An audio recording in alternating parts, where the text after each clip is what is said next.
ये कहानी है धनगरवाड़ी की चंपा अम्मा की, जो गांव की सबसे बुजुर्ग महिला थी। उनकी उम्र लगभग 60 थी, मगर कोई उन्हें देखकर ये नहीं कह सकता था। अपनी हड्डियों से भी मजबूत इरादों और हट्टे कट्टे शरीर से वो आज भी बच्चों को सीख देने से पीछे नहीं हटती थी। अरे ये क्या लड़ रहे हो बच्चों, ऐसे कोई आम तोड़ता है क्या? तो फिर कैसे तोड़ते हैं अम्मा? लाओ वो पत्थर दो, मैं दिखाती हूँ कैसे तोड़ा जाता है आम। वाह अम्मा, आपने तो कमाल कर दिया। तो कुछ ऐसी थी हमारी चंपा अम्मा। वैसे तो उन्हें दुनिया की किसी चीज की कमी नहीं थी। अच्छा घर, बेटा बहू, गांव वालों का सम्मान, सब कुछ था। पर इन सब के बीच एक चीज उन्हें सबसे ज्यादा प्रिय थी, उनका पुराना ताड़पत्री से बना हुआ छाता। भैया देख लिया सारा सामान? हाँ भाभी। अच्छा कितने रुपए होंगे इन कबाड़ के? इसके 50 रुपए हुए भाभी। क्या सिर्फ 50? नहीं नहीं, 100 रुपए तो दीजिए। नहीं हो पाएगा भाभी। अच्छा रुको, ये लो भैया, अब तो 100 रुपए बनाओ। बहुत पुराना और मजबूत छाता है, इतने साल हो गए एक खरोच तक नहीं आई। अच्छा दिखाइए। अरे ये क्या हो रहा है? अम्मा आप यहाँ क्या कर रही हैं? मैं क्या कर रही हूँ या तुम क्या कर रही हो? तुम्हें पता है ये छाता मुझे कितना प्रिय है। हाँ अम्मा, पर ये बहुत पुराना हो गया था, इसलिए तुम इसे बेच रही थी, है ना? नहीं, मैं इसे बेचने नहीं दूंगी। लेकिन अम्मा, छाते को बिकते देख अम्मा बहुत दुखी हो गई। पर सवाल ये था कि एक मामूली से छाते से अम्मा को इतना लगाव क्यों था? नेहा के मन में कई सवाल उठने लगे।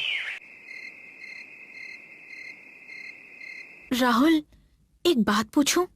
हाँ पूछो ना। आज मैंने अम्मा का पुराना छाता बेचने की कोशिश की थी। क्या तुमने अम्मा का पुराना छाता बेचने के लिए निकाला था? अरे इतना चौंक क्यों रहे हो? वो छाता अम्मा का मन पसंदीदा छाता है। वो किसी को उसे हाथ नहीं लगाने देती। पर क्यों? क्योंकि उनके बचपन में भविष्यवाणी की गई थी। भविष्यवाणी? अम्मा तब बहुत छोटी थी, लेकिन पता नहीं एक दिन स्कूल से लौटते वक्त एक बाबा ने अम्मा के हाथ में वो छाता देखकर एक अजीब सी भविष्यवाणी कर दी। लगता है तुम्हें ये छाता बड़ा ही प्रिय है। चलो अच्छा है, इस छाते का ध्यान रखना पुत्री। ये छाता वैसे तो मामूली दिख रहा है, लेकिन याद रखना यही छाता तुम्हें भविष्य के हर मुश्किल से बचा लेगा, तुम्हारी जान भी। इसीलिए इसे संभाल कर रखना। क्या? एक पुराना छाता जान बचाएगा? ये तो कुछ भी लग रहा है। अब वो तो मुझे भी नहीं पता, लेकिन अम्मा का मानना है तो मुझे उनका मन नहीं दुखाना। और तुम भी ऐसा कुछ मत करना कि वो नाराज हो जाएं। ठीक है। नेहा को इन बातों पर यकीन नहीं था, पर वो अब जान चुकी थी कि छाता सिर्फ एक वस्तु नहीं, अम्मा के दिल का टुकड़ा था।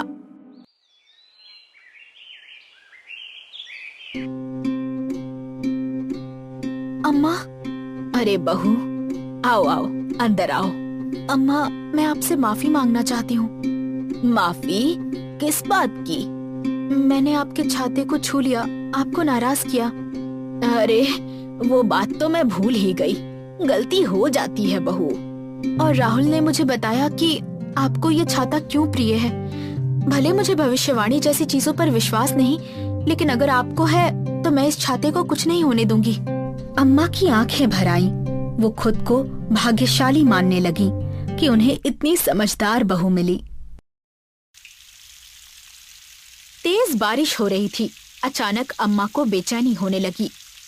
नेहा, नेहा, क्या हुआ अम्मा? राहुल कहाँ है? अभी तक ऑफिस से आया नहीं। आया नहीं? हे भगवान, उसकी रक्षा करना। अम्मा डरिए मत, मौसम ही अजीब है आज। पता नहीं नेहा, मेरा दिल घबराया जा रहा है। नेहा की बात सुनकर अम्मा तो शांत हो गई, लेकिन पता नहीं क्यों अम्मा को फिर से डर सा लगने लगा। तभी अचानक बारिश बहुत तेज हो गई और लगातार तेज होती गई। अरे ये क्या हो रहा है? इतनी तेज बारिश, और ऊपर से ये राहुल भी अब तक ऑफिस से आया नहीं। अब मैं क्या करूं? तभी अचानक आसमान में तेज बिजली चमकने लगी। हवाएं बहुत तेज चलने लगी। पेड़ पौधे जोरों से हिलने लगे और कुछ तो गिर भी गए। ऐसा लग रहा था मानो जैसे प्रकृति का प्रकोप हो रहा हो। नेहा और अम्मा दोनों ही बहुत घबरा चुकी थी और राहुल का भी कोई अता पता नहीं था। तभी नेहा नेहा नेहा ने देखा अम्मा डरते हुए अपना छाता हाथ में लिए नेहा की ओर आ रही थी। जी अम्मा। राहुल कहाँ है? उसे तुरंत घर बुला। मुझे कुछ ठीक नहीं लग रहा, तो अभी उसे बुला। अम्मा अम्मा आप शांत हो जाइए। नहीं, तू समझ नहीं रही है, बारिश बहुत तेज हो रही है, कुछ गड़बड़ है। अम्मा मैंने राहुल को कॉल किया था लेकिन उसका फोन नहीं लग रहा। क्या? हे भगवान! नेहा की बात सुनकर अम्मा और भी डर गई। अम्मा को कुछ समझ नहीं आ रहा था। तभी अम्मा की नजर खिड़की से बाहर पड़ी। उन्होंने देखा कि गांव के समंदर का पानी बढ़ता जा रहा है। आधे से ज्यादा गांव पानी में डूब चुका था। गांववासी पानी में तैर रहे थे, अपने आप को जैसे तैसे बचा रहे थे, लेकिन कोई फायदा नहीं था। तभी एक बड़ी पानी की लहर अम्मा के घर की ओर आती दिख रही थी, जिससे अम्मा और भी डर गई। नेहा, ये देखो। नहीं! नेहा और अम्मा भागने की कोशिश ही कर रहे थे। तभी उस बड़ी लहर ने उनके घर पर हमला कर दिया। देखते ही देखते पूरा गांव पानी में डूबने लगा। अचानक आई बाढ़ ने पूरे गांव को तहस नहस कर दिया। अम्मा अम्मा आप ठीक हो? हाँ मैं ठीक हूँ बेटा, शुक्र है। पता नहीं राहुल कहाँ है। नेहा और अम्मा राहुल के लिए परेशान हो ही रहे थे कि तभी उनकी नजर दूर पानी में तैरते एक इंसान पर पड़ी। वो राहुल था। बेचारा अपनी जान बचाते हुए अम्मा और नेहा की ओर तैरते हुए जा रहा था। अम्मा, वो रहा राहुल। राहुल बेटा, राहुल। अम्मा अम्मा। बेटा इधर आओ। राहुल किसी तरह तैरते हुए नेहा और अम्मा के पास आ गया, लेकिन पानी रुकने का नाम ही नहीं ले रहा था।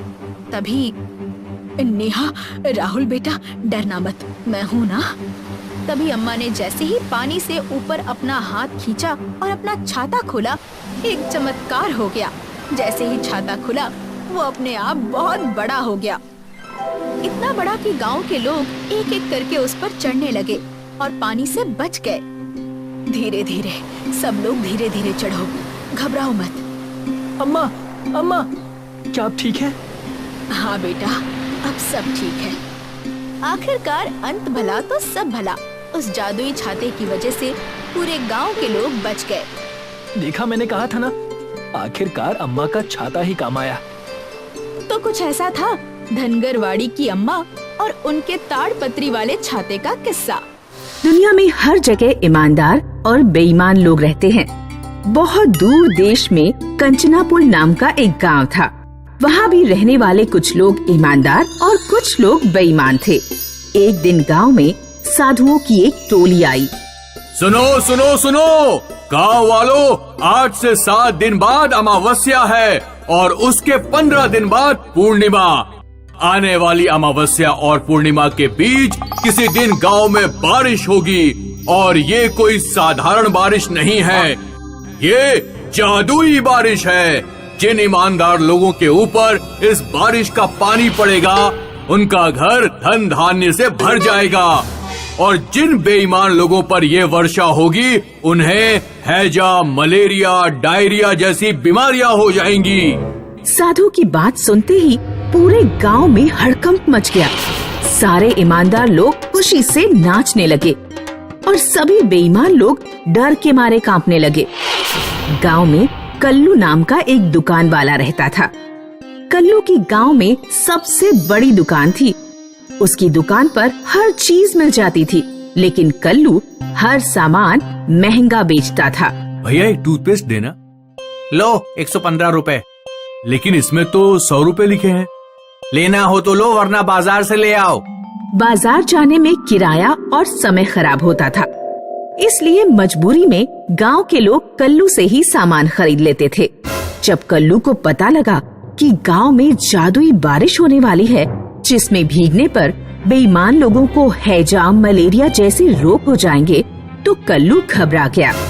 वो भागता हुआ साधुओं की टोली के पास पहुंचा और बोला, साधु बाबा, अमावस्या और पूर्णिमा के बीच जादुई बारिश किस दिन होगी, वो निश्चित दिन बता दीजिए। फिर उस दिन हम घर से बाहर नहीं निकलेंगे और बारिश से बच जाएंगे। निश्चित दिन किसी को भी नहीं पता बेटा। अमावस्या और पूर्णिमा के बीच किसी भी दिन बारिश हो सकती है और फिर तुम घर पर रहकर भी उस बारिश के पानी से बच नहीं पाओगे, क्योंकि बारिश इतनी तेज होगी कि घरों की छतें भी टपकेंगी। बाबा, बारिश से बचने का कोई उपाय तो होगा?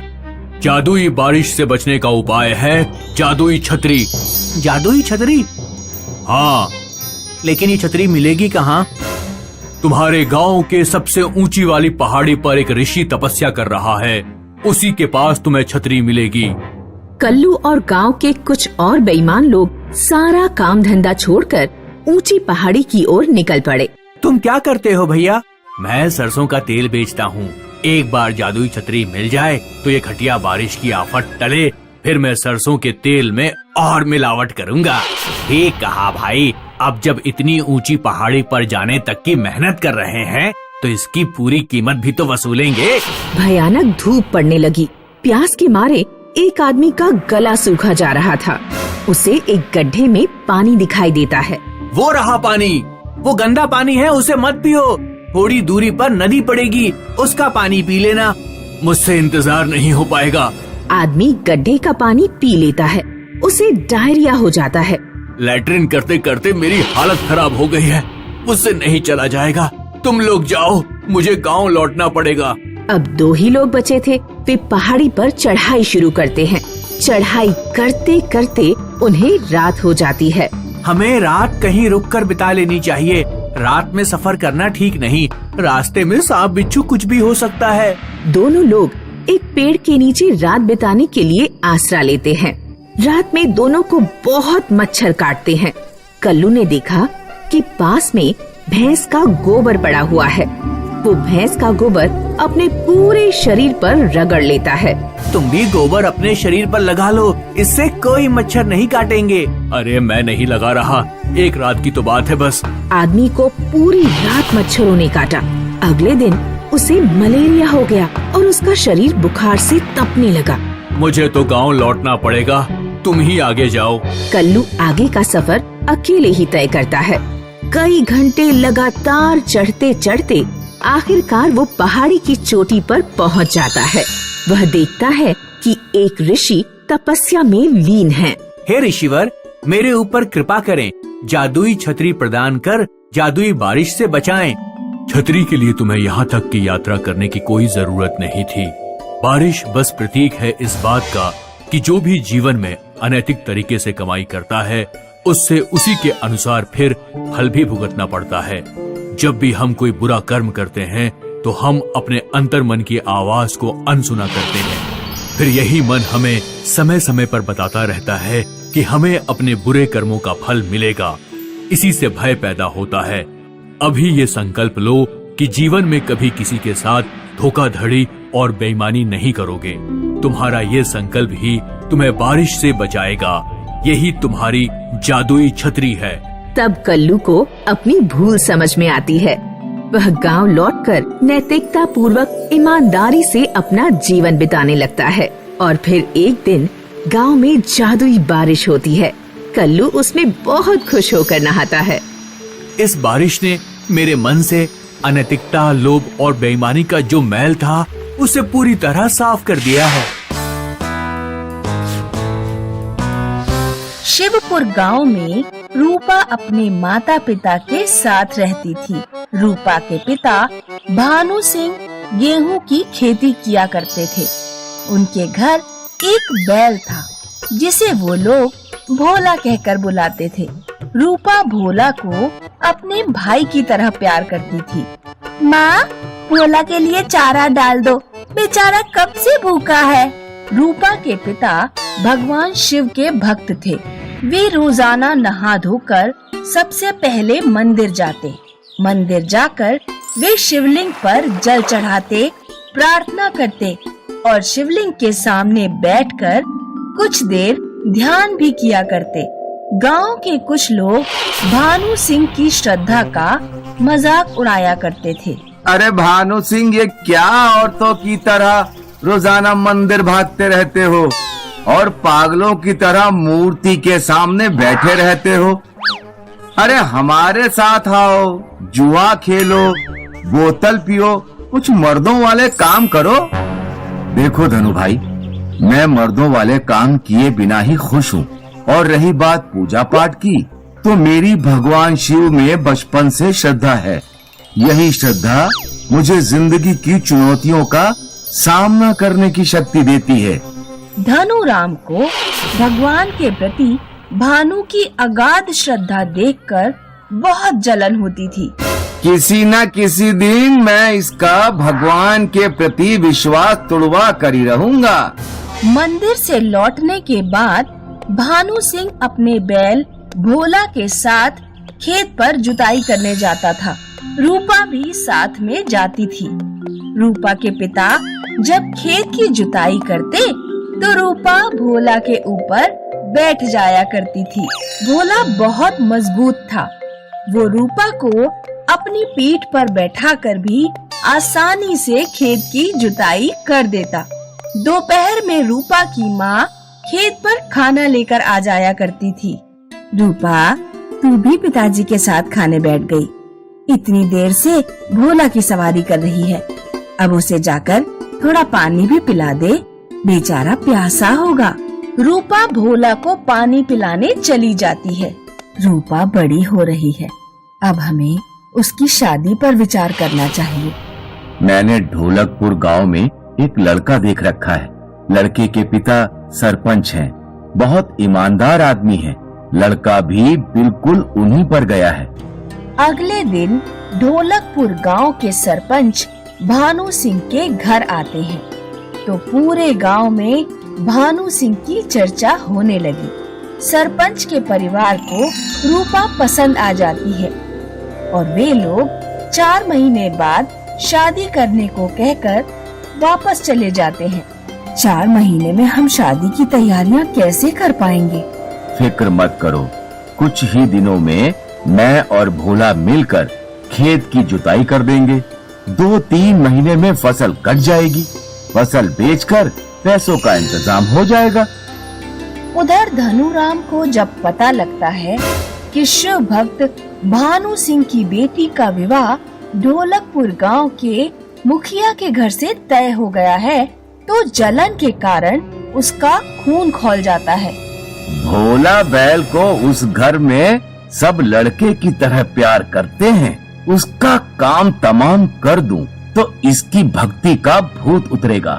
उस रात धनुराम चोरी छुपे भानु के घर में घुस जाता है और भोला को जहर मिली रोटी खिला देता है। अगले दिन रूपा जब सोकर उठी तो वो देखती है कि भोला जमीन पर गिरा हुआ है। मम्मी, पापा, देखो भोला को क्या हो गया। भानु और उसकी पत्नी भोला को अपने बेटे की तरह प्यार करते थे। जब उन्होंने बैल को मरा हुआ देखा तो दोनों को सदमा लग गया। ये दोनों ऐसे बीमार पड़े कि फिर खटिया से उठ ही नहीं पाए। अब आया मजा।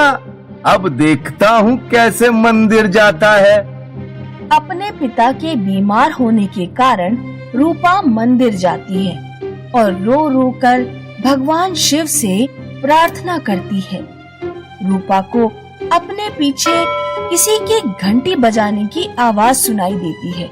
वो पीछे मुड़कर देखती है कि एक बैल खड़ा हुआ है जिसके गले में घंटी बंधी हुई है। रूपा बैल को देखकर बहुत खुश होती है और उसे लेकर अपने घर पहुंचती है। देखो पिताजी, मुझे भोलेनाथ के मंदिर में क्या मिला। भानु सिंह और उसकी पत्नी बैल को देखते ही तुरंत बिस्तर से उठकर बैठ जाते हैं। ये तो साक्षात भगवान शिव का नंदी ही लग रहा है। नया बैल इतना तेज था कि वो 3 दिन में ही पूरा खेत जोत देता है। इस बार भानु की फसल भी बहुत शानदार होती है। उधर धनुराम गुस्से से पागल हो रहा था। अब इसके घर एक नया बैल कहाँ से आ गया? लगता है इसका भी काम तमाम करना पड़ेगा। एक रात फिर धनुराम नए बैल को मारने के लिए भानु सिंह के घर में घुस जाता है। बैल जैसे ही देखता है कि कोई अनजान आदमी उसके पास आ रहा है, वो तुरंत अपनी गर्दन हिलाकर घंटी बजा देता है।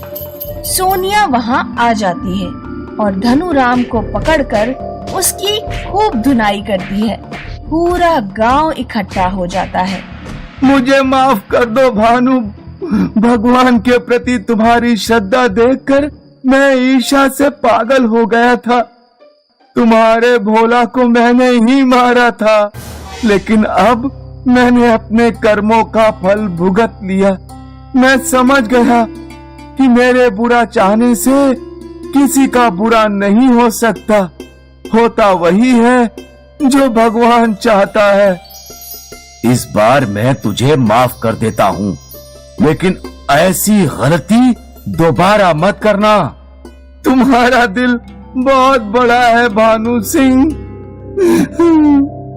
धनु सिंह सुधर जाता है। कुछ महीनों बाद रूपा के माता पिता पूरे धूमधाम से रूपा की शादी करते हैं। गुजरात के एक बड़े शहर में निर्मल अपने पति रमेश और बेटी पिंकी के साथ रहती है।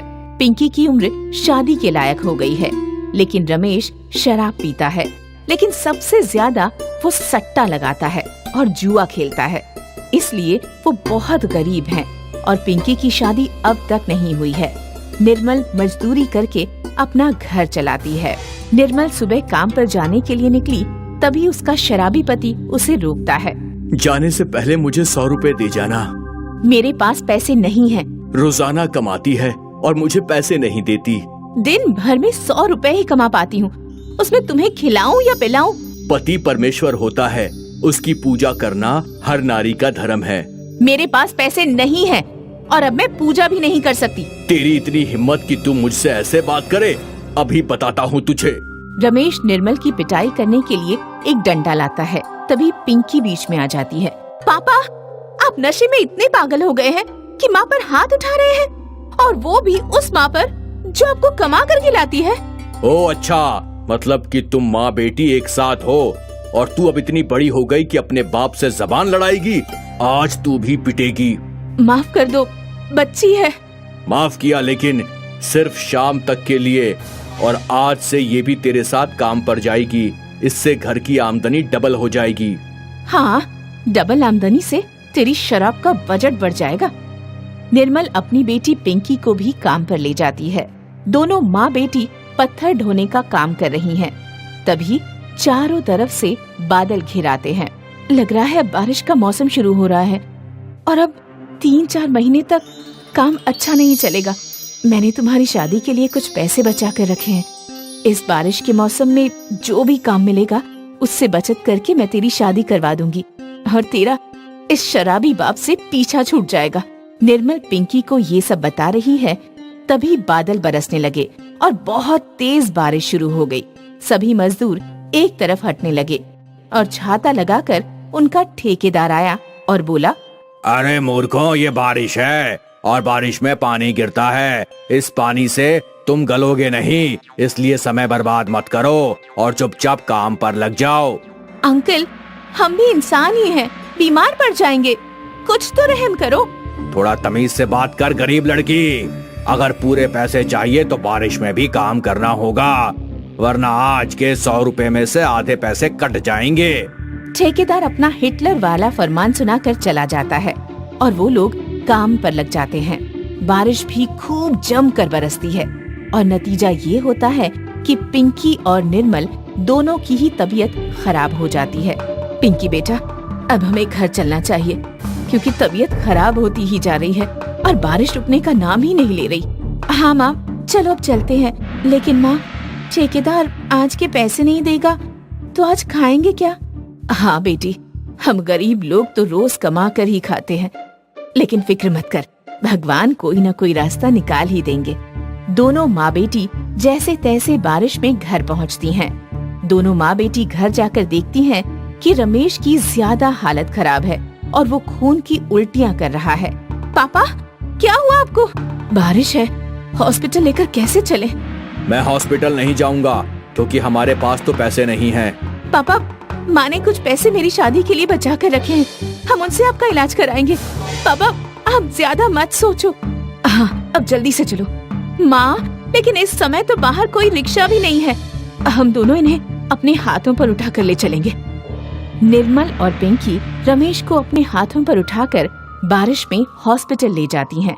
कुछ घंटों तक रमेश का इलाज चलता है और फिर डॉक्टर पिंकी के पास आता है और उसे रमेश की हालत के बारे में बताता है। तुमने जो पैसे जमा किए हैं काउंटर पर, वो तुम्हारे पिता की हालत से बहुत कम हैं और साथ में वो पानी में भीगे भी हुए हैं। डॉक्टर साहब, हमारे जीवन भर की कमाई ये पैसे ही हैं और आज ये भी बारिश में भीग गए। मैं भी पहले गरीब मध्यम परिवार से था तो मैं अच्छे से समझ सकता हूँ, लेकिन तुम्हारे पिता का लीवर खराब है जिसके इलाज में बहुत पैसे लगेंगे। ये क्या कह रहे हैं आप? हाँ बेटा, मैं सच कह रहा हूँ, लेकिन नया लीवर लगवाने के लिए 50 लाख रुपयों की आवश्यकता पड़ेगी। हमने तो कभी 50,000 नहीं देखे। अगर अपने पिता को बचाना चाहती हो तो तुमको कोई ऐसा आदमी खोजना होगा जो अपना लीवर दे सके। मैं दूंगी अपना लिवर। भावुक होकर कोई फैसला नहीं लेना चाहिए, ये मेरा अंतिम फैसला है। इसमें तुम्हारी जान भी चली जाएगी। आप ज्यादा मत सोचिए और माँ को मत बताइएगा। अब जल्दी से जल्दी पापा का लिवर बदल दीजिए। डॉक्टर पिंकी को भी ऑपरेशन थिएटर में ले जाते हैं और उसका लिवर निकाल लेते हैं। पिंकी उस बेड से फिर कभी नहीं उठी। डॉक्टर पिंकी की माँ को सारी बात बता देता है और वो बहुत रोती है।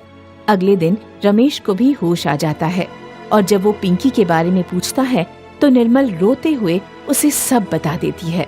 मैंने बचपन से और अब तक अपने पिता होने का फर्ज नहीं निभाया, लेकिन वो बेटी होने का फर्ज निभा गई। भगवान भी मुझे माफ नहीं करेगा। रमेश बहुत रोता है और निर्मल उसे संभालती है। अब उसने सारे बुरे काम बंद कर दिए और कमाना शुरू किया। रीटा की माँ सौतेली थी। वो सबके सामने तो रीटा के साथ बहुत अच्छा व्यवहार करती, लेकिन अकेले में उसे खूब खरी खोटी सुनाती। सुन, तेरी माँ ने तुझे मरने से पहले ये नहीं सिखाया कि दिन भर गाय की तरह चरती रहती है, कभी कुछ काम भी कर लिया कर, सारा दिन बस बैठी रहती है। माँ, सुबह 4 बजे उठा देती हो, खुद तो सोती रहती हो, मुझे ही घर का सारा काम करवाती हो। खाना बनाने से लेकर सफाई, आपने तो काम वाली भी छुड़वा दी।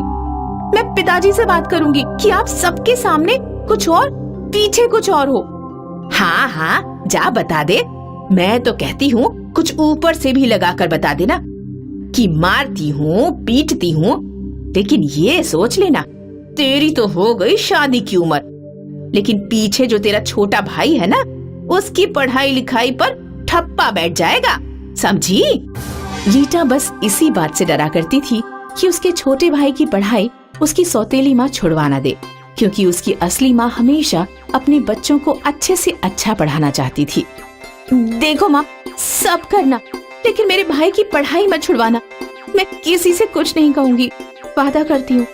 अब आई ना लाइन पर, बहुत हीरोइन बनती है, खुद को ये नहीं पता कि तेरी भी अम्मा हूँ, मैं भले सौतेली ही सही।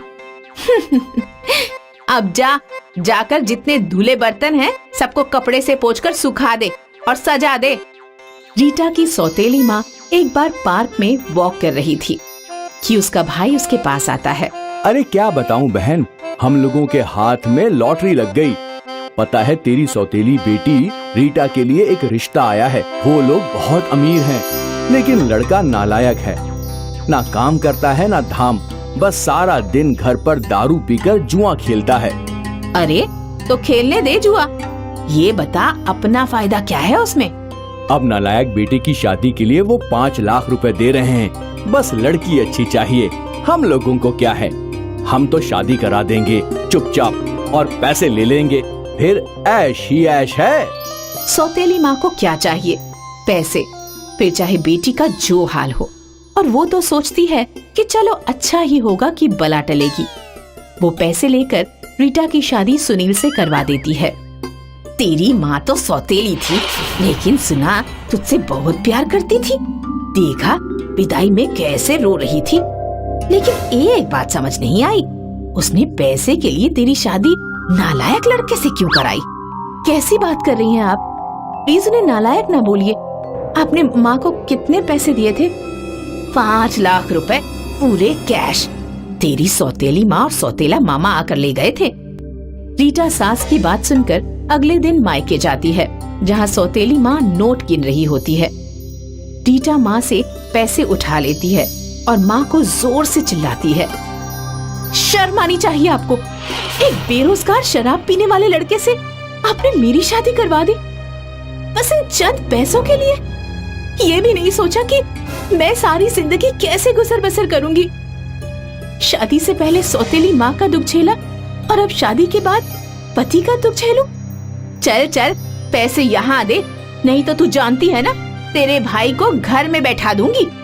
तभी वहाँ रीटा का छोटा भाई रोते हुए आ जाता है। दीदी दीदी तुम क्यों चली गई?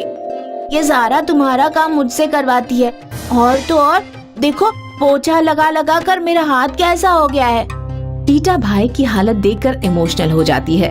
वो सौतेली माँ को सारा पैसा दे देती है और कहती है, ये लो माँ, बस मेरे भाई पर अत्याचार मत करो।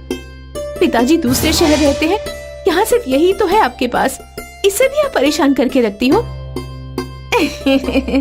अच्छा इतनी चिंता है तो साथ ले जा, ले जा, लेकिन ये जान ले बहन के मायके में उसका भाई कुत्ते की तरह होता है। रीटा को समझ नहीं आता कि वो क्या करे। वो वहाँ से चली जाती है, लेकिन भाई को जल्द आने की बात भूलकर जाती है। रीटा ससुराल में दुखी रहने लगती है। एक दिन पति जब होश में आता है तो, क्या बात है रीटा, कोई परेशानी है क्या? मैं जानता हूँ मेरे जैसे पति किसी को नहीं चाहिए, लेकिन फिर भी सौतेली माँ के कारण तुमने मुझसे शादी की। मैं तुम्हारा एहसान नहीं भूलूंगा। रीटा मैं कोशिश करूंगा कि कभी शराब न पीऊं। रीटा पति की ओर मुस्कुराकर देखती है। पहली बार किसी ने उससे उसकी परेशानी का कारण पूछा था। रीटा पति के सामने टूट सी जाती है और रोने लगती है। नहीं नहीं, मुझे आपसे कोई शिकवा कोई शिकायत नहीं है। मैं तो अपने भाई को लेकर परेशान हूँ। सौतेली माँ मेरे जाने के बाद घर का सारा काम उससे करवाती है, जबकि वो पढ़ाई में बहुत अच्छा है। बस उसी की चिंता रहती है। ओह, इतनी छोटी सी बात, पहले क्यों नहीं बताया?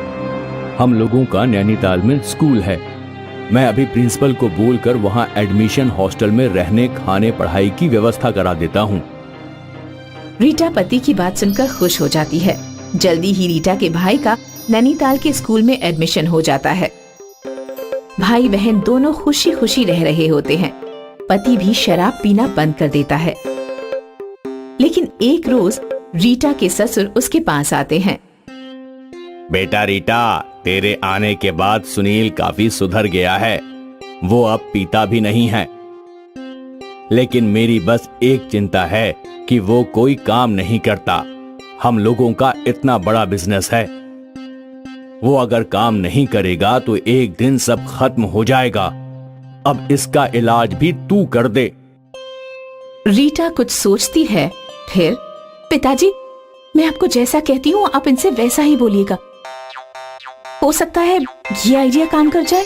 फिर रीटा ससुर को कुछ बोलती है और फिर अगले दिन रीटा पति को कहती है, सुनिए मैं माँ बनने वाली हूँ, मुझे दवाई दिलाने के लिए डॉक्टर के पास ले चलिए। कुछ पैसे रख लीजिए, कुछ फ्रूट्स और ड्राई फ्रूट्स ले लेते हैं। सुनील पापा के पास जाता है और उन्हें खुशखबरी देता है और पिता से पैसे मांगता है। पिता सोची समझी प्लान के तहत, अरे कैसे पैसे? मैं तुम लोगों को पाल रहा हूँ, वो क्या कम है जो एक और आ रहा है? अरे बच्चे पैदा कर रहे हो तो उसके पालने का इंतजाम भी करो। मैंने कोई खैरात या धर्मशाला थोड़ी खोली है। सुनील ये बच्चा पैदा मत करो, क्योंकि मेरे पास अब पैसे नहीं हैं। सुनील पिता की बात से इतना परेशान हो जाता है कि वो रीटा के पास आकर रोने लगता है। पता नहीं पिताजी खुद को क्या समझते हैं, पैसे देने से इनकार कर दिया। बोलते हैं बिजनेस संभालो, पैसे देने से इनकार कर दिया। अरे उनका नाती होने वाला है, अपने नाती के लिए उनके पास पैसे नहीं हैं। कैसे दादा हैं ये?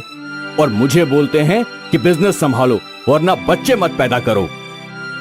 अरे अरे कोई बात नहीं, वैसे पिताजी बात तो सही कह रहे हैं, कहने को इतना बड़ा बिजनेस, लेकिन कौन संभाले? पिताजी के बाद तो सब बेकार है ना। और बिना पैसे के हम लोगों के बच्चे की तो भीख मांगने की हालत। सुनील रीटा को बीच में ही रोक देता है। भीख नहीं, नहीं, मेरा बच्चा भीख नहीं मांगेगा। उसके लिए चाहे मुझे दिन रात मेहनत क्यों न करनी पड़े। सुनील बिजनेस पूरी ईमानदारी और लगन से संभाल लेता है। इतना ही नहीं, उसका बिजनेस और ज्यादा तरक्की करता है और रीटा की जिंदगी खुशहाल हो जाती है। किसी सुंदर शांत नदी के किनारे और पहाड़ियों की गोद में बसा था एक प्यारा सा गांव उल्टीपुर। वहाँ के लोग खुश मिजाज और मिलनसार थे और उनका जीवन सुख शांति से भरा हुआ था। लेकिन एक सुबह कुछ असाधारण घटा। सचमुच जिंदगी ही पलट गई। गांव वाले जब नींद से जागे तो उन्होंने देखा कि आसमान उनके पैरों के नीचे है और धरती उनके सिर के ऊपर। हाय रे हाय, ये सब क्या हो गया? पूरी धरती घूम गई है। पेड़ हवा में उल्टे लटक रहे थे और मुलायम बादल जमीन पर फैले थे। और ये बारिश, ये तो नीचे से ऊपर की तरफ फव्वारे मार रही है। प्रकोप, जरूर धरती माँ का प्रकोप हुआ है। सचमुच उल्टीपुर की हालत देखकर कोई भी यही कहता कि ये धरती माँ का प्रकोप है। लेकिन इससे छुटकारा कैसे पाए, ये किसी को भी नहीं पता था। गांव वाले इस अजीब परिस्थिति से हैरान और परेशान थे, लेकिन आखिरकार उन्होंने हालात से समझौता कर लिया। पर सब में एक था जो इस स्थिति को बदलना चाहता था। दादू दादू, आप कहाँ हो? क्या हुआ मेरी बच्ची? दादू, आप कहाँ थे? मैंने आपको कितनी आवाजें दी। मैं तो बस बाहर टहल रहा था। अच्छा, बाहर टहल रहे थे? तो बताइए कैसा लगा? ठीक ही लगा, बस ये नीचे से आने वाली बारिश ने सारा मजा किरकिरा कर दिया। जिंदगी में पहली बार ऐसा हुआ कि मुझे बारिश से परेशानी हो रही है। पहले जब ये दुनिया सीधी थी तब ऊपर से गिरती बारिश की हर बूंद को मैं जी भरकर महसूस करता था। अफसोस, मैंने तो वैसी बारिश कभी महसूस ही नहीं की। सही कहा मेरी प्यारी बच्ची, तुम्हें खामखा इस उल्टी दुनिया में जीना पड़ रहा है। काश मैं कुछ कर पाता। वैसे अब एक चीज तो आप कर सकते हो दादू। अच्छा, और वो क्या है? ये सब हमारे गांव में क्यों हुआ? सब कुछ उल्टा क्यों हो गया? अगर आप मुझे ये बता दो तो शायद हम इसका हल निकाल सकते हैं। रिंकू के कहने पर दादू ने उसे गांव में घटी एक अद्भुत घटना के बारे में बताया। सालों पहले ये गांव खुशियों से गूंजता था, लेकिन हमारे इस प्यारे गांव में एक चिड़चिड़ा जादूगर रहता था। चिड़चिड़ा जादूगर? हाँ, चिड़चिड़ा। दरअसल उस जादूगर का इस दुनिया में कोई काम नहीं था। वो इस पूरे गांव में अकेला रहता था। उसे अपने अकेलेपन की वजह से लोगों से इतनी चिढ़ हो गई थी कि उससे लोगों की खुशी देखी नहीं जाती थी। वो लोगों की हंसी से चिढ़ता था, उसे गुस्सा आता था, लेकिन उसके पास नाराज होने के अलावा और कोई चारा नहीं था। इसी कश्मकश में एक दिन उस जादूगर ने गांव पर एक श्राप डाल दिया और हमारा गांव उल्टा हो गया। क्या? श्राप? हाँ बेटा, तभी से हम इस उल्टी दुनिया में फंसे हुए हैं। दादू से गांव की इतनी भयानक कहानी सुनकर रिंकू डर गई। उसे बहुत दुख हुआ, लेकिन इतना सब होने के बावजूद रिंकू ने ठान लिया कि वो इस अजीब हालात से गांव वालों को जरूर बाहर निकालेगी। हे भगवान, ये सब क्या है? बेचारे गांव वाले खामखा इस विचित्र खेल में फंस गए हैं। लेकिन अब मैंने भी तय कर लिया है कि मैं इसे बदल कर रहूंगी। रिंकू ने गांव को इस जाल से बाहर निकालने के लिए प्रोफेसर अग्नि की मदद ली। वो एक प्रसिद्ध वैज्ञानिक थी जो अजीब आविष्कारों और अजीब सिद्धांतों के लिए जानी जाती थी। जैसे ही उन्होंने उल्टीपुर में कदम रखा, उनके होश उड़ गए। यूरेका! ये गुरुत्वाकर्षण का पूर्ण उठलाव है। ये तो विज्ञान का चमत्कार है। अविश्वसनीय, अविश्वसनीय। जी मैम, ये सच में अविश्वसनीय है, लेकिन हमें इससे अपने गांव को बचाना है। ओह, अब छोड़ो भी, मैं आ गई हूँ ना, मैं इस गांव को इससे जरूर बाहर निकालूंगी, आई प्रॉमिस। धन्यवाद मैम। प्रोफेसर अग्नि ने उल्टी बारिश का विश्लेषण किया और गांव वालों से बातचीत की, लेकिन सबसे बड़ी समस्या थी नीचे से ऊपर को होती बारिश। समस्या तो बड़ी है। जांच के दौरान प्रोफेसर अग्नि और रिंकू ने साथ मिलकर गांव की लाइब्रेरी में पुराने ग्रंथ, स्क्रोल्स और श्लोक पढ़े। इन्हीं सब के बीच उन्हें एक धूल भरी पुरानी किताब मिली, जिसमें अजीब प्रतीक और रहस्यमयी श्लोक थे। अरे, ये सब क्या है? ये तो कुछ अजीब चिन्ह है, लेकिन इसका मतलब क्या होगा? शायद दादू को पता होगा। रिंकू और प्रोफेसर अग्नि ने अपना समय बिल्कुल भी बर्बाद ना करते हुए दादू के पास वो रहस्यमय किताब लेकर पहुंचे। दादू, ये देखिए, ये किताब आज हमें जांच करते वक्त लाइब्रेरी में मिली, लेकिन इसमें जो मंत्र, श्लोक और प्रतीक बने हैं, उनका मतलब हमें बिल्कुल समझ नहीं आ रहा। क्या आप हमारी मदद कर सकते हैं? रिंकू के सवाल पर दादू ने वो किताब हाथ में ली और ध्यान से देखने लगे। उन्हें समझ आ गया कि उसमें क्या लिखा था। रिंकू बेटा, ये किताब तो बहुत ही मददगार है। ये किताब तो बड़ी कमाल की है। इसमें एक जादुई क्रिस्टल हार्ट स्टोन के बारे में बताया गया है, जो उल्टीपुर के दिल में कहीं गहराई में छिपा हुआ है। अगर हम उसे ढूंढ लें तो इस उल्टी दुनिया से हमेशा के लिए छुटकारा मिल सकता है। क्या सच में? हाँ बेटा, बिल्कुल। दादू की बात सुनकर रिंकू को बहुत राहत मिली। इतने वर्षों से जो गांव इस अजीब दुनिया में उलझा था, उससे बाहर निकलने का रास्ता आखिरकार मिल गया था। अब रिंकू और पूरा गांव हार्ट स्टोन को खोजने निकल पड़ा। प्रोफेसर अग्नि ने अपनी जादुई ऊर्जा पहचानने वाली मशीन साथ ली, जिससे वे पूरे गांव को स्कैन करने लगी। मैम देखिए, मुझे क्या मिला। अरे वाह, ये तो कई दिनों के अथक प्रयासों के बाद आखिरकार रिंकू ने हार्ट स्टोन खोज निकाला। वो जमीन पर बिछे बादलों में कहीं गहराई में छुपा हुआ था, लेकिन उसके चारों ओर एक जादुई ऊर्जा का कवच था, जो किसी को उसे छूने नहीं देता था। ये तो हम छू भी नहीं सकते, अब हम क्या करें? परेशान होने की जरूरत नहीं है। मेरे पास एक यंत्र है, जिससे हम जबरदस्त ऊर्जा बना सकते हैं और उस कवच को तोड़ सकते हैं। क्या सच में? हाँ बिल्कुल। तो चलिए शुरू करते हैं। प्रोफेसर अग्नि ने अपना गोलाकार यंत्र हार्ट स्टोन के ऊपर रखा। कमाल हो गया। उस यंत्र से गर्म ऊर्जा बनने लगी और सीधा हार्ट स्टोन पर गिरने लगी। यस, ये काम कर रहा है। हाँ मैम। रिंकू के साथ साथ सभी गांव वाले उस यंत्र की ओर ध्यान से देख रहे थे। तभी उस ऊर्जा से कवच में दरारें पड़ने लगी और एक तेज चमकदार रोशनी के साथ कवच टूट गया। ये कवच टूट गया।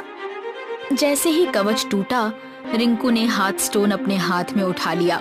उसे हाथ में लेते ही उसे एक अद्भुत आनंददायक एहसास हुआ और तभी एक ऊर्जा की लहर पूरे गांव में फैल गई। रिंकू, चलो अब असली काम शुरू करते हैं।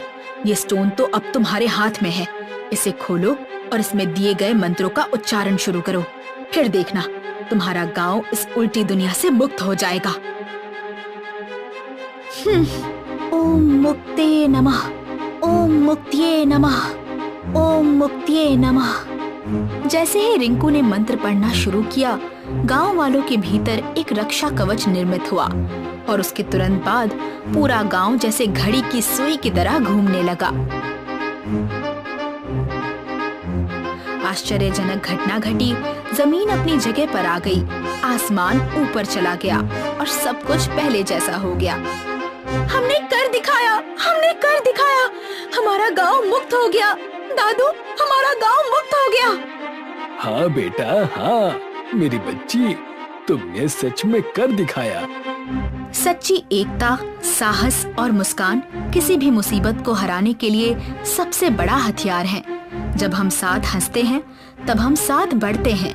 एक शुद्ध दिल वो कर सकता है जो विज्ञान और जादू दोनों मिलकर भी नहीं कर सकते। कमलागंज नाम का एक गांव था। वहां एक खूसट जमींदार रहता था। लोगों को परेशान करना और लोगों को पराजित करना उसे बहुत पसंद था। बताओ, आज क्या लाई हो खाने में? जमींदार साहब, अपने कंगन बेचकर मैं आपके लिए बिरयानी लाई हूँ। अब तो आप हमारी जमीन वापस दे दीजिए। अरे वाह, ये हुई ना बात। क्या करोगी जमीन वापस लेकर? तुम्हारा पति तो वैसे भी मेरे खेतों का मजदूर है। कृपा करे हम पे, बख्श दे। तभी वहाँ मुंशी आया और कहने लगा, मालिक, खुशखबरी, उस बैजू ने भी अपनी जमीन हमें गिरवी दे दी। ये तो होना ही था। अब पूरा गांव हमारी मुट्ठी में है। नहीं ठाकुर साहब, गांव के सड़क किनारे की जमीन अभी भी नवीन के परिवार के पास है। कौन नवीन? मैंने उसे ठीक से पहचाना नहीं। वही जिसकी पत्नी अभी कुछ ही दिन पहले बीमारी के चलते गुजर गई। चल तो जरा हम भी शोक मनाएं उसके घर पर। ठाकुर और मुंशी नवीन के घर जाने के लिए निकल गए। वहां जाकर देखा कि नवीन अपनी पत्नी की तस्वीर से ही बात कर रहा है। भाग्यवान, जब से तुम गई हो मैं सुकून से जी नहीं पा रहा। हमेशा तुम्हारी यादों में खोया रहता हूँ। भगवान करे तुम जहाँ कहीं भी हो, बस खुश रहो। इस वक्त इसे परेशान करना उचित नहीं लग रहा मालिक। बाकी जैसा आप कहें। तुम तो मेरी पत्नी के बारे में भली भांति जानते हो, तो डरना किस बात से? चलो अंदर और सीधा काम की बात करो। ठाकुर और मुंशी दोनों सीधे नवीन के कमरे में चले गए। अच्छा, तो तुम हो नवीन? तुम्हें मैंने कई बार बगीचे में बैठे देखा है। मैं वहां अपनी पत्नी काजल के साथ समय बिताया करता था। अच्छा, तो एक काम करो, सारा सामान बांध लो, अपनी बोरिया बिस्तर बांधकर उसी बगीचे में चले जाओ। तुम्हारी सड़क के किनारे की जमीन मेरे नाम कर दो। चाहे जो हो जाए, मैं अपनी कोई भी जमीन तुम्हें नहीं देने वाला। जैसा तुम्हें ठीक लगे बच्चे। उस वक्त ठाकुर और मुंशी वहां से चुपचाप चले जाते हैं। उसके बाद ठाकुर एक कटोरी खीर लेकर अपने घर के गुप्त कमरे में जाता है। उसकी धर्मपत्नी, जो कि काला जादू करती है। आ गए तुम? खीर की महक तो बहुत अच्छी आ रही है। लाओ दे दो और बताओ अब क्या करना है? रूपमती, गांव के एक किसान की जमीन हड़पनी है। मैं इस वजह से तुम्हारे पास ये खीर लेकर आया हूँ। उसका नाम है नवीन। बस इतनी सी बात? खीर रखकर दुम दबाकर भाग जाओ, तुम्हारा काम हो जाएगा। ठाकुर उस गुप्त कमरे का दरवाजा बंद करके भाग गया। उस रात रूपमती नवीन के घर चुड़ैल के रूप में गई। आज बड़ी अच्छी नींद आएगी। दिन भर मेहनत की है। मेहनत करने के बाद नींद बड़ी अच्छी आती है। और जैसे ही नवीन अपने खाट पर सोने गया, उसने सामने देखा रूपमती एक भयानक चेहरा लिए उसके पास खड़ी है। कौन हो तुम? मम्मी बचाओ, मम्मी बचाओ। अगर तुमने अपनी सारी जमीन ठाकुर के नाम नहीं की तो तुम्हें मैं अपने साथ ले जाऊंगी। मुझे कहीं मत ले जाओ। मैं अपनी सारी जमीन ठाकुर साहब के नाम कर दूंगा। कृपया करके मुझे मत मारो। नवीन भागता हुआ मुंशी के घर पहुंचा और कहने लगा, मुंशी जी, कहाँ दस्तखत करना है बताइए, मैं सब करने के लिए तैयार हूँ। तुम बड़े जल्दी आ गए। जान बची तो लाखों पाए। बस तुम ठाकुर से कहना अब वो मेरे पास ना आए। नवीन ने अपनी सारी कीमती जमीनें उनके नाम कर दी। ये बात जानकर ठाकुर बड़ा खुश हुआ और कहने लगा, ये तो होना ही था। अब पूरा गांव हमारे कब्जे में है। जब तक मेरी पत्नी रूपमती मेरे साथ है, तब तक मुझे कोई नहीं हरा सकता। हाँ जनाब, गांव में जहाँ तक हमारी नजरें जाएंगी वहाँ तक आपकी जमीनें हैं। एक तरफ ठाकुर और मुंशी बड़े खुश थे। गांव के लोगों ने एकजुट होकर सभा रखी। आखिर कब तक हम ठाकुर की बेईमानी सहते रहेंगे? उसकी डरावनी पत्नी बहुत खतरनाक है। कहीं अगर उसने काला जादू कर दिया तो हम कहीं के नहीं रह पाएंगे। जो कुछ भी हमारे पास है सब चला जाएगा। आखिर कब तक ऐसे दब कर रहे हम? तभी उन सबकी नजर नवीन पर पड़ती है, जो अपनी पत्नी की तस्वीर लेकर बगीचे की तरफ जा रहा होता है। नवीन, रुक जाओ, कहाँ जा रहे हो? हम में से अगर जो सबसे ज्यादा लूटा है ठाकुर से, तो वो तुम ही हो। आखिर तुम ऐसे चुप कैसे रह सकते हो? कब खून खौलेगा तुम्हारा? उनकी बातों को अनदेखा करके नवीन बगीचे में अपनी पत्नी की तस्वीर लेकर चला गया और वहां जाकर उस तस्वीर से बातें करने लगा। अगर तुम यहाँ पर होती भाग्यवान, तो हम यहाँ से कोसों दूर चले जाते। नवीन तस्वीर को नीचे रखकर रोने लगा था कि उस तस्वीर से एक तेज रोशनी आई और उसकी पत्नी तस्वीर से बाहर आ गई, जिसे देखकर सारे गांव वाले चौंक गए। भाग्य, तुम ये सब कैसे हो गया? भगवान ने मेरी सुन ली। मैं यहाँ पर गांव वालों को इंसाफ और तुम्हें सुख, चैन और शांति देने आई हूँ।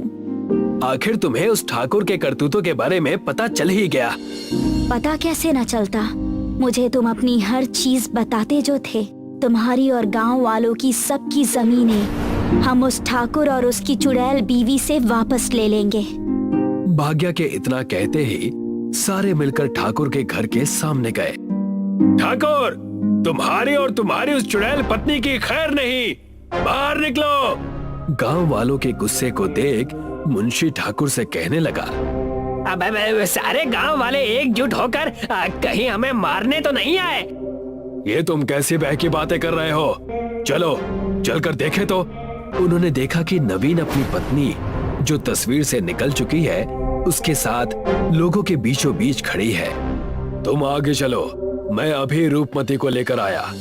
आज इस गांव में केवल हम बचेंगे। मुझे पता था ठाकुर साहब बहुत गलत कर रहे हैं। उन्हें उनके किए की सजा मिलनी ही चाहिए। मुंशी और गांव वाले बात कर ही रहे थे कि ठाकुर की चुड़ैल पत्नी रूपमती वहां आ गई और गांव वालों और भाग्या पर आग की बारिश करने लगी। आग की लपटें इतनी तेज थीं कि गांव वाले इधर उधर भागने लगे। रुक जाओ, सब एक जगह ठहर जाओ। किसी को कहीं भागने की जरूरत नहीं। मेरी जो छोटी सी तस्वीर है, उसके पास आ जाओ सबके सब। भाग्या ने ऐसा जादू किया कि उसकी छोटी सी तस्वीर बहुत बड़ी हो गई और जिसके नीचे गांव वाले आकर छुप गए और उस विशाल तस्वीर ने आसमान से बरसती आग को रोक दिया। अब मैं तुम्हें मजा चखाऊंगी। तुम अब क्या करने वाली हो? भाग्या ने अपनी जादू से खीर की बारिश कर दी, जिसे देखकर रूपमती का मन ललचाया और वो नीचे आकर खीर खाने लगी। और इसी चीज का फायदा उठाकर भाग्या ने रूपमती के बालों को काट दिया। नहीं नहीं, ये क्या कर दिया तुमने? मेरे बरसों की मेहनत और तपस्या को खत्म कर दिया तुमने। अब मैं क्या करूंगी? इतना कहकर रूपमती रोते हुए गांव से भाग गई, ठाकुर को अकेला छोड़कर। अब तुम क्या करोगे ठाकुर? हमारी जमीनें तुमने हड़पी थी, तुम्हारी चुड़ैल पत्नी तो अब फरार हो गई। मुझे माफ कर दो, मैंने तुम गांव वालों को बहुत तकलीफ दी है, कृपा करो, मुझे माफ कर दो। ठाकुर और मुंशी को गांव से बाहर निकाल दिया। रूपमती दोबारा कभी नहीं आई और भाग्या गांव वालों को इंसाफ दिलाकर फिर से उस तस्वीर में चली गई। 18 साल की रूबी अपने माता पिता की लाडली थी। रूबी दिखने में बहुत सुंदर, लेकिन व्यवहार में बहुत शरारती थी। रूबी अक्सर साधु का रूप धारण करके गांव के घरों में भिक्षा मांगने चली जाती। बेटा, आज अमावस्या है, बाबा को खीर पूरी खिलाओ। इस तरह गांव के घरों में जाकर खीर पूरी खाती और फिर घर आकर खूब हंसती और अपनी माँ को बताती, माँ, आज मैंने दीनदयाल चाचा के घर साधु बनकर खीर पूरी खाई। रूबी रात में भूत का मास्क पहनकर गांव वालों को डराती और जब कोई डर जाता तो खूब हंसती। अक्सर लोग रूबी के घर शिकायत करने आते। अरे रूबी की मम्मी, आज फिर से रूबी ने हमारे लड़के को डरा दिया। अब वो कह रहा है कि घर के बाहर ही नहीं निकलूंगा। समझाती क्यों नहीं हो, इतनी बड़ी लड़की हो रही है, फिर भी शैतानियाँ करती रहती है। माफ कीजिएगा बहन जी, आज आने दो उसे घर पर, खबर लेती हूँ उसकी। कभी कभी रूबी के पापा मजाक में रूबी से कहते, तेरी शादी एक चितकबरे लड़के से करा दूंगा। अगर मेरी शादी अच्छे लड़के से नहीं कराई तो मैं ससुराल में लड़की की खूब पिटाई क्या करूंगी। इस तरह का रूबी का हंसता खेलता जीवन था, लेकिन समय को रूबी की खुशी बर्दाश्त नहीं हुई। एक दिन जब रूबी गर्म दूध फ्रिज में रखने जा रही होती है तो उसका पैर फिसल जाता है और गरम गरम दूध रूबी के चेहरे पर गिर जाता है। रूबी का चेहरा कई जगह से जल जाता है। कई दिनों के इलाज के बाद रूबी हॉस्पिटल से घर आती है और शीशे में अपना चेहरा देखकर बहुत रोती है। पापा, अब मुझसे कोई भी शादी नहीं करेगा। मैं देखने में इतनी बदसूरत लग रही हूँ। ऐसा मत कहो बेटा, हम ढेर सारा दान दहेज में देंगे, लेकिन तुम्हारी शादी किसी अच्छे लड़के से ही करेंगे। एक दिन जब सब सो जाते हैं तो रूबी सोचती है, अगर मेरे पापा ढेर सारे पैसे दे देंगे तो हो सकता है कोई लड़का मुझसे शादी कर ले, लेकिन मेरी शक्ल देखकर कोई मुझसे प्यार नहीं करेगा। इसीलिए रूबी नदी में कूदकर आत्महत्या करने जाती है। जब वो नदी में कूदने ही वाली होती है तभी उसे एक ऋषि दिखाई पड़ते हैं। क्या हुआ बेटी, आत्महत्या क्यों करना चाहती हो? आप मेरे जले हुए चेहरे को देख रहे हैं? ऐसी बेकार चेहरे वाली लड़की से कौन प्रेम करना चाहेगा? प्रेम रूप पर निर्भर नहीं है, और ऐसा प्रेम जो किसी के रूप पर निर्भर हो, रूप के खत्म होने पर वो प्रेम भी खत्म हो जाएगा। मुझे ये ज्ञान भरी बातें नहीं सुननी है। क्या आप किसी तरह मेरा पुराना रूप वापस लौटा सकते हैं? मैं तुम्हारा पुराना रूप तो वापस नहीं लौटा सकता, लेकिन मैं तुम्हें एक जादुई शीशा देता हूँ। इस शीशे में शक्ल देखकर तुम किसी का भी रूप धारण कर सकती हो। रूबी वो जादुई शीशा लेकर अपने घर आ जाती है। वो अखबार खोलकर देखती है और जादुई शीशे से कहती है, हे जादुई शीशे, मुझे अखबार में छपी इस अभिनेत्री की तरह बना दे। रूबी का चेहरा अभिनेत्री की तरह सुंदर हो जाता है। रूबी की सुंदरता देखकर उसके लिए दूर दूर से रिश्ते आने लगते हैं। रूबी की सुंदरता देखकर एक लड़का दहेज में बिना कुछ लिए ही रूबी से शादी कर लेता है। कुछ दिन तो रूबी की शादीशुदा जिंदगी अच्छी चलती है। रूबी का पति हर समय उसकी सुंदरता की तारीफ करता रहता है, लेकिन एक दिन रूबी का कार एक्सीडेंट हो जाता है और उसके चेहरे पर कई जगह निशान पड़ जाते हैं। तब से रूबी के पति का व्यवहार चिड़चिड़ा होने लगा। क्या आप खाना खाएंगे? मैं खाना तो खा लूंगा, फिलहाल तुम मेरे सामने से हट जाओ। अगले दिन वो फिर से जादुई शीशे की सहायता से अपना चेहरा सुंदर बना लेती है। रूबी का सुंदर चेहरा देखकर रूबी के पति का व्यवहार फिर से अच्छा हो जाता है। चलो रूबी, आज कोई फिल्म देखने चलते हैं। रूबी की शादीशुदा जिंदगी फिर से अच्छी चलने लगती है, लेकिन कुछ दिनों बाद रूबी को साइनस नाम की एक बीमारी हो जाती है, जिससे उसके चेहरे पर काले निशान पड़ जाते हैं। रूबी के पति का व्यवहार फिर से खराब होने लगता है। अरे, मैंने तो इतनी सुंदर लड़की से शादी की थी, तुम्हारे चेहरे पर तो कैसे अजीब से निशान पड़ने लगे। अब तुम अलग कमरे में सोया करो। रूबी उस दिन बहुत रोती है और उसे ऋषि की वो बात याद आती है, जो प्रेम किसी के रूप पर निर्भर है, रूप के खत्म होने पर वो प्रेम भी खत्म हो जाएगा। रूबी जादुई शीशे में देखकर अपना पुराना जला हुआ चेहरा वापस मांग लेती है। फिर वो नदी के पास उन्हीं ऋषि के पास जाती है और कहती है, बाबा, आज मैं आपकी बात समझ गई और मैंने जादुई शीशे से अपना पुराना असली रूप वापस मांग लिया है। आप ये शीशा वापस रख लीजिए। अब अगर कोई मुझे मेरे असली रूप में ही प्यार करता है तो ठीक है, वरना मैं अकेली ही रहूंगी।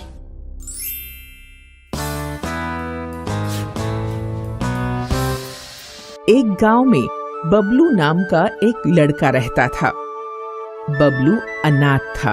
वो गांव वालों की भैंस, गाय, बकरियां चराता था। बदले में गांव वाले बबलू को तीज त्योहार पर घर बुलाकर खाने को मिठाई वगैरह दे दिया करते थे। बबलू मिठाई खाकर खुश रहता और जानवरों को चलाते हुए जंगल में बैठा बांसुरी बजाता रहता था। एक दिन गांव में वसंत पंचमी का उत्सव था। उस दिन बबलू को ढेर सारी मिठाइयां मिली। जब बबलू जंगल में बैठकर मिठाई खा रहा था तो एक बूढ़ा आदमी बबलू के पास आया। बेटा, 3-4 दिन से भूखा हूँ, कुछ भी नहीं खाया है, थोड़ी मिठाई मुझे भी दे दो। बबलू ने अपनी आधी मिठाई उस बूढ़े आदमी को दे दी। जैसे ही आदमी हाथ में मिठाई लेता है, वो एक वन देवता में बदल जाता है। तुम बहुत दयालु हो बबलू, तुमने बिना सोचे समझे अपनी आधी मिठाई मुझे दे दी। मैं तुमसे बहुत खुश हूँ। मैं तुम्हें 4 चीजें देता हूँ जो मुसीबत के समय तुम्हारे काम आएंगी। वन देवता बबलू को 3 टोकरियां देते हैं। पहली टोकरी में आंधी और तूफान है, दूसरी टोकरी में बारिश और ओले हैं, तीसरी टोकरी में आग है। ऐसा कहकर वन देवता गायब हो जाते हैं। वन देवता ने तो कहा था कि वो मुझे 4 चीजें देंगे। चलो कोई बात नहीं, 3 चीजें ही काफी है। बबलू अपने पास बची पूरी मिठाई नहीं खा पाता है और मिठाई को जमीन में गाड़ कर चला जाता है। जब बबलू अगले दिन उस जगह पर आता है तो वह देखता है कि जहां उसने मिठाइयां गाड़ी थी वहां एक मिठाई का पेड़ उगाया है जिस पर ढेर सारी मिठाइयां लगी हुई हैं। लगता है ये वन देवता का चौथा इनाम है। बबलू पेड़ पर चढ़ जाता है और मिठाई खाने लगता है। उसी समय जंगल से एक बूढ़ी राक्षसी गुजर रही थी। उसने बबलू को देख लिया। अरे, आज तो बहुत बढ़िया शिकार मिला है। इसकी तो मैं मसालेदार सब्जी बनाकर खाऊंगी, लेकिन पहले इसे पेड़ से नीचे उतारना होगा। बूढ़ी राक्षसी एक सुंदर औरत का रूप धारण करके मिठाई के पेड़ के पास जाती है और बबलू से कहती है, अरे बबलू बेटा, पेड़ पर इतनी मिठाई लगी हुई है, अगर तू थोड़ी मिठाई तोड़कर मुझे भी दे देता तो मैं भी खा लेती। मैं मिठाई नीचे फेंक देता हूँ, तुम खा लेना। अरे बेटा, अगर तू मिठाई तोड़कर नीचे फेंकेगा तो मिठाई गंदी हो जाएगी। तो तुम अपना आंचल फैला लो, मैं उसमें फेंक देता हूँ। बेटा, मेरा आंचल गंदा हो जाएगा, उसमें से महक आने लगेगी, तो थोड़ी मिठाई मुझे नीचे उतर कर दे दे। बबलू बूढ़ी राक्षसी के छल कपट को नहीं समझ पाता। जैसे ही वो पेड़ से नीचे उतरता है, बूढ़ी राक्षसी अपने असली रूप में आ जाती है और बबलू को एक बोरे में बंद कर लेती है। वो बबलू को बोरे में बंद करके अपने घर ले जाती है। सुन चंदा, इस बोरी में मैं शिकार पकड़ कर लाई हूँ। इसको पहले बांध दे, फिर इसका सिर काट दे और इसकी सब्जी बना लेना, खूब मसाले डालकर। मैं अभी नहा कर आती हूँ। बूढ़ी राक्षसी नहाने चली जाती है। लड़की जब बोरा खोलती है तो वो देखती है कि उसमें बबलू नाम का एक सुंदर लड़का है। लड़की को बबलू के ऊपर दया आ जाती है। दोनों में कुछ देर बातचीत होती है। ये राक्षसी मेरी कोई नहीं है। कई साल पहले ये गांव से मेरी माँ को पकड़ कर लाई थी। मैं उस समय अपनी माँ के पेट में थी, वहीं पर मेरा जन्म हुआ। राक्षसी मेरी माँ को खा गई और इसने मुझे अपना गुलाम बना लिया। ये मुझसे अपने घर के सारे काम करवाती है। बबलू और चंदा मिलकर राक्षसी के घर से भाग जाते हैं। जब राक्षसी नहाकर लौटती है तो देखती है कि चंदा और वो लड़का दोनों गायब हैं। लगता है दोनों मिलकर भाग गए। राक्षसी उनके पीछे पीछे जाती। चंदा पीछे मुड़कर देखती है। राक्षसी तो हमारे पीछे आ रही है, अब क्या करें? तभी बबलू को वन देवता की दी गई 3 टोकरियां ध्यान आती हैं। तुम चिंता मत करो, मैं अभी इस राक्षसी को भगाता हूँ। बबलू सबसे पहले आंधी और तूफान की टोकरी खोलता है, लेकिन तेज आंधी और तूफान के बीच भी राक्षसी हार नहीं मानती। वो उन दोनों का पीछा करती रहती है। लगता है ये ऐसे नहीं मानेगी। फिर बबलू बरसात और ओले की टोकरी खोलता है। राक्षसी घायल हो जाती है, लेकिन फिर भी पीछा करना नहीं छोड़ती। बबलू और चंदा भागते भागते गांव पहुंच जाते हैं। गांव वाले उनके पास आते हैं और उनसे पूछते हैं, क्या हुआ बच्चों, क्यों भाग रहे हो? बूढ़ी राक्षसी हमें मारने के लिए हमारा पीछा कर रही है। अरे हम सब भी राक्षसी के आतंक से बहुत परेशान हैं। चंदा, अब मजबूरी में हमें इस राक्षसी को मारना ही पड़ेगा। गांव वाले भी इससे परेशान हैं, और अगर हम इसे नहीं मारते हैं तो ये हमें मार डालेगी। फिर बबलू अंत में आग की टोकरी खोल देता है। बूढ़ी राक्षसी जलकर मर जाती है। तभी गांव के मुखिया भी वहां पहुंचते हैं। बच्चों, तुमने बहुत अच्छा काम किया है। गांव वालों को बूढ़ी राक्षसी से मुक्त करा दिया। वो अक्सर हमारे जानवर खा जाया करती थी। इनाम के रूप में मैं तुम्हें एक घर दे रहा हूँ। गांव वाले बबलू और चंदा की शादी करा देते हैं।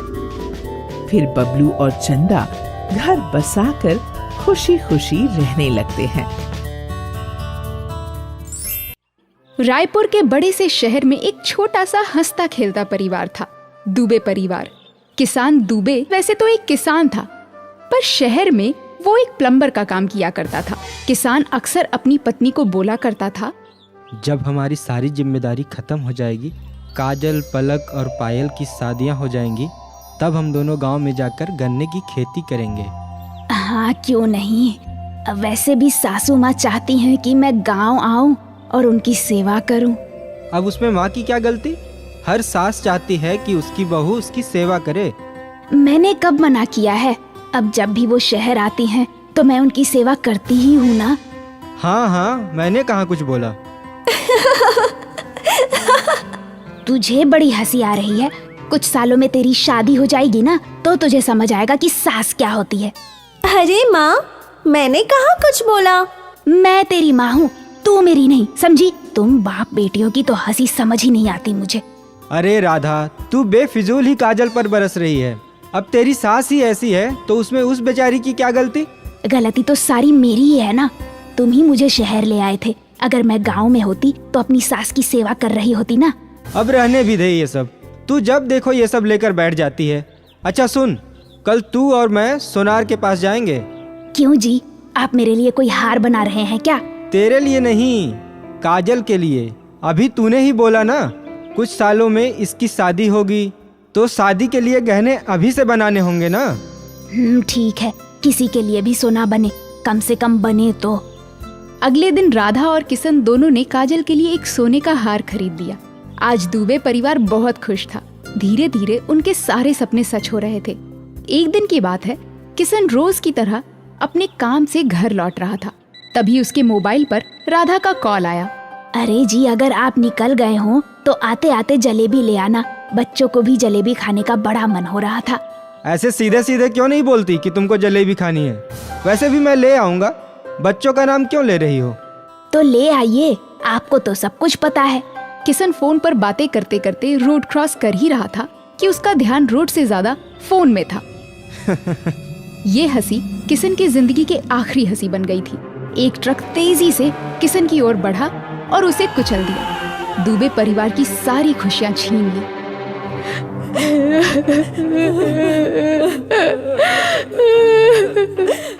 आज दुबे परिवार गमों में डूब गया था। राधा को समझ नहीं आ रहा था कि वो अब क्या करे।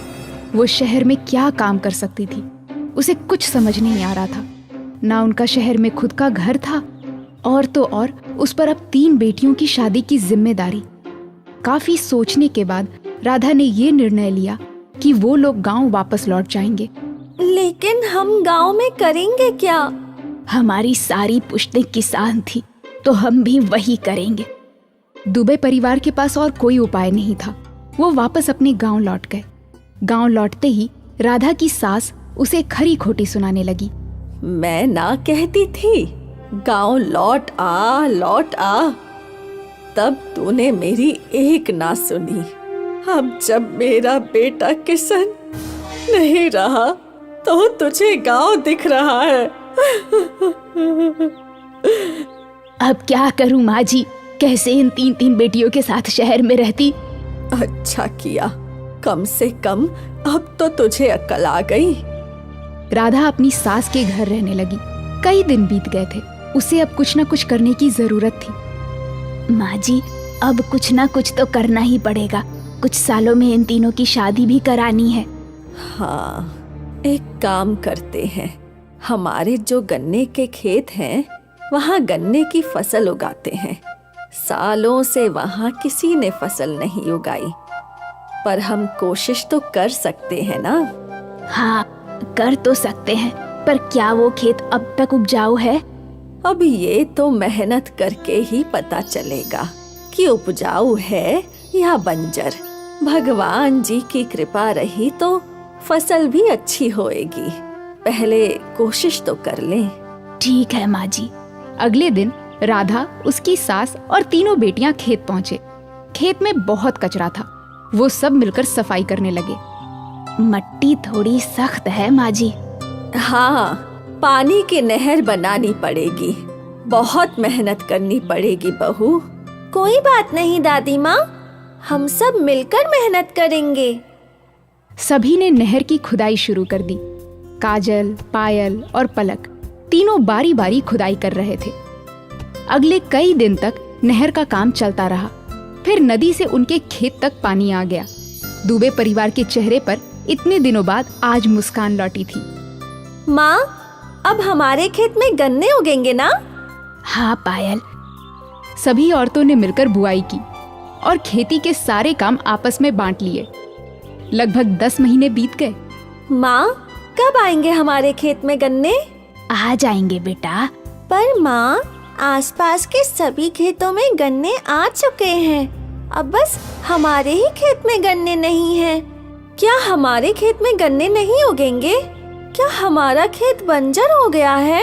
बिल्कुल ना, हमारे खेत में गन्ने जरूर आएंगे। मुझे भगवान पर विश्वास है कि वो हमारी मेहनत जाया नहीं करेंगे। तुम सब बस भगवान से प्रार्थना करो, बस। और सबने दिल से भगवान जी से एक ही प्रार्थना की कि उनके गन्ने के खेत में गन्ने उग जाएं। अगली सुबह, दादी, अरे दादी माँ। क्या हुआ? काहे चीख रहा है? अरे दादी, तुम्हारे खेतों में सोने के गन्ने उगे हैं। क्या? हाँ दादी, जल्दी चलो। दुबे परिवार जब अपने खेत पहुंचा तो सोने के गन्नों का खेत देखकर सबकी आंखें फटी की फटी रह गईं। दादी माँ रो पड़ी। भगवान, सुना था तेरे घर में देर है, पर अंधेर नहीं। आज देख भी लिया। दुबे परिवार की जिंदगी संवर गई। उनके पास इतना सोना था जितना वो जिंदगी में सोच भी नहीं सकती थी। शायद इसीलिए कहते हैं कि जब एक दरवाजा बंद होता है तो भगवान दूसरा दरवाजा खोल ही देता है।